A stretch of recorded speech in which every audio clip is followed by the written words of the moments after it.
So, ladies and gentlemen, just now I was telling you about hippos in their natural habitat in Africa.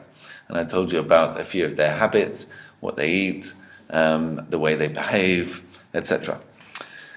So that's Africa. But actually, you can find hippos in the wild, maybe not in their natural habitat, but at least in the wild, in another part of the world which is very far away. And that is in Colombia, in South America.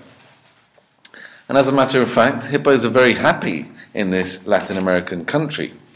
The climate is just right, there are many rivers and lakes for them to swim around in, and there is grassland nearby for them to graze on.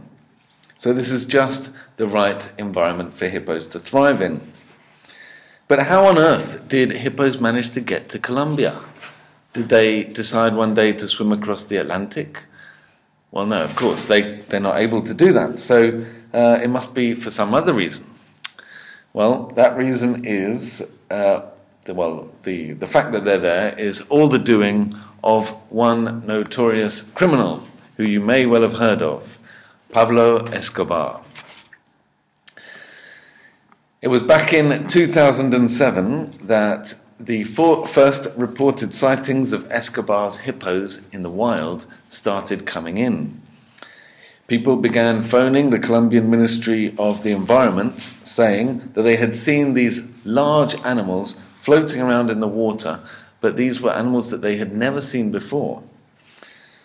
And when the authorities investigated, they found that they had to explain to the farmers and the fishermen that they were actually dealing with a mammal that had come all the way from Africa.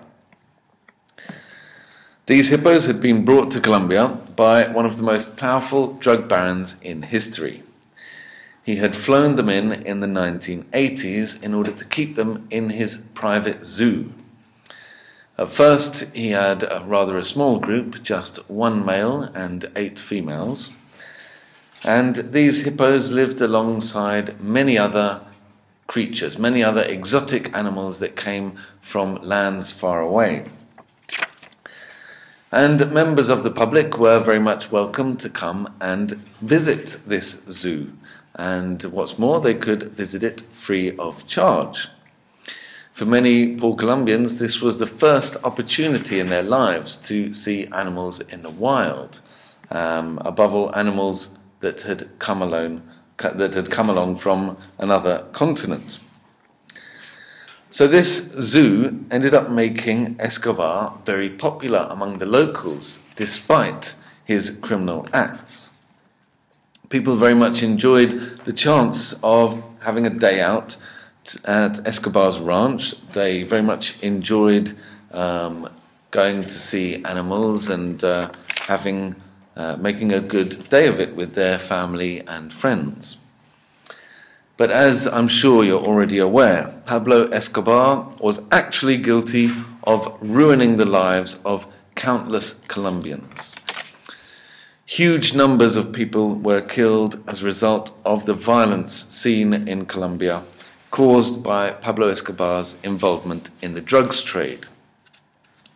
Pablo Escobar had personally ordered many bombings, many assassinations, and all of this simply to enrich himself, simply to make a fortune smuggling drugs into the United States.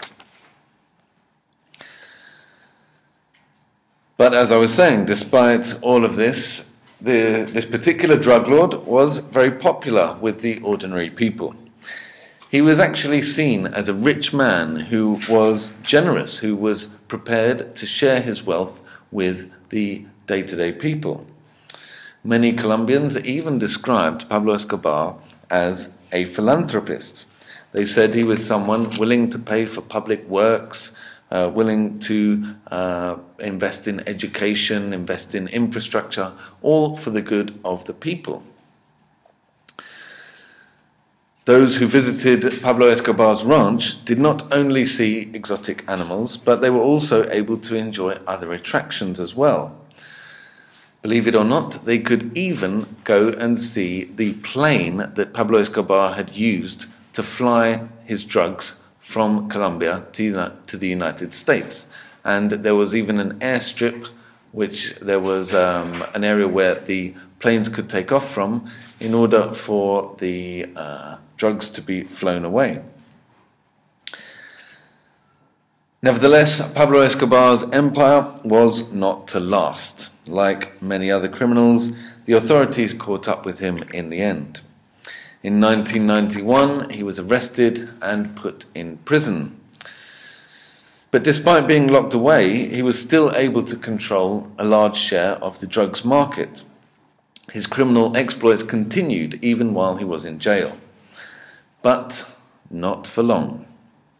In 1993, the story of Pablo Escobar came to an end when he was killed by the Colombian army. Since his death, there has been a great deal of controversy over what should be done with his property. Many are still fond of this legendary figure. He benefits from a great deal of appeal from many different people. And for this reason, it is difficult to decide what to do with his property. People are not sure whether the property should be simply destroyed, demolished, or whether it should be left as some kind of part of his legacy to remind people of the good that he did. Now, the legacy of Pablo Escobar also includes his hippos, as I was saying. Although there were very few of them at the start, they actually felt so much at home that they have now thrived, and they have breeded, and they are now very numerous across Colombia. They managed to swim out of the enclosure, out of the ranch, into the lake beyond, and now they can be found all over Colombia. Over the years they have been producing, and they have grown significantly in number. They've spread all over the country and are starting to become a real problem. Many Colombians are simply not aware of the problems that a hippo can pose.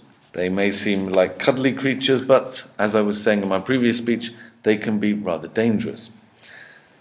So the authorities have considered what should be done. They have been thinking long and hard about what should be done about these animals, but they face many difficulties. They face many costly measures which would be necessary in order to remove the hippos. So it seems that for the time being, this large African animal will still be seen wallowing in the shallows around Colombia. Locals have even taken a liking to the creatures, and some families even have a hippo as a pet. So, ladies and gentlemen, it seems that Pablo Escobar's legacy is very wide-ranging.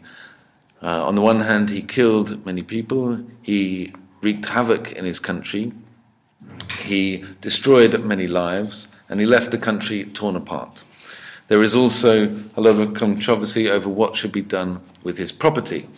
But one of the longest lasting parts of his legacy is the hippo population, which can be found in the wild across Colombia. Thank you.